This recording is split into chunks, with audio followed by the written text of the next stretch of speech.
Permettez-moi de vous poser cette question directement, Monsieur le Président.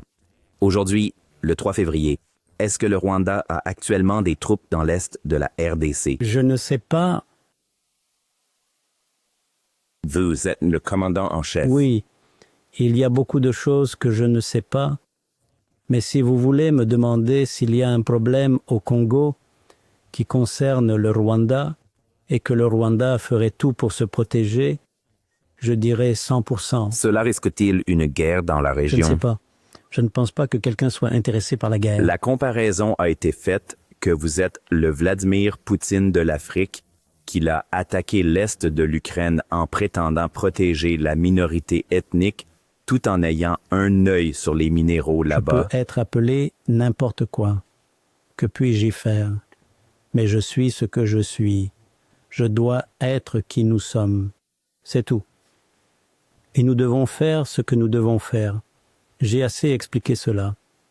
Mais vous devez vous assurer que nous survivons à toute tempête qui souffle sur notre pays. Mon pays, la République démocratique du Congo, n'a pas tardé à réagir à ces propos de Paul Kagame. Le ministre de la Communication de la République démocratique du Congo, Patrick Muyaya, a déclaré lundi à CNN que la présence militaire du Rwanda en RDC était bien documentée, affirmant que Paul Kagame est la seule voix à le nier. Au cours des 10 derniers jours, le groupe d'experts de l'ONU, le Conseil de sécurité de l'ONU, le secrétaire général de l'ONU, le président Joao Lorenzo de l'Angola et la SADC, la communauté de développement de l'Afrique australe, ont tous confirmé la présence militaire du Rwanda dans l'est de la République démocratique du Congo. Kagame est la seule voix à les nier, a déclaré Patrick Muyaya. Notons aussi qu'une grande partie de la communauté internationale estime que le Rwanda soutient les rebelles du M23 qui ont affirmé avoir pris la ville de Goma dans l'est du Congo la semaine dernière. Les experts de l'ONU estiment qu'environ 3 000 à 4 000 soldats rwandais supervisent et soutiennent le combattant du M23 dans l'est de la RDC, soit plus que les forces du groupe rebelle dans le pays. Bon, nous venons aussi d'apprendre qu'une réunion est prévue ce week-end organisée par la SADC, une réunion d'urgence par rapport à la crise de l'Est de la République démocratique du Congo, et Félix Tshisekedi et Kagame, tous sont invités à cette réunion-là. Kagame a déjà confirmé sa présence en Tanzanie, c'est là que ça va se tenir, mais au niveau de Kinshasa, rien n'a encore été dit. Regardons un peu cette carte devant nous, et j'aime souvent utiliser cette forme de la carte en guise de matière didactique. Regardez le Rwanda, regardez le Kivu, donc le nord et le sud Kivu, et puis posez-vous la question, c'est quoi finalement le problème que nous avons, nous, le Congolais? Parce que c'est vraiment impossible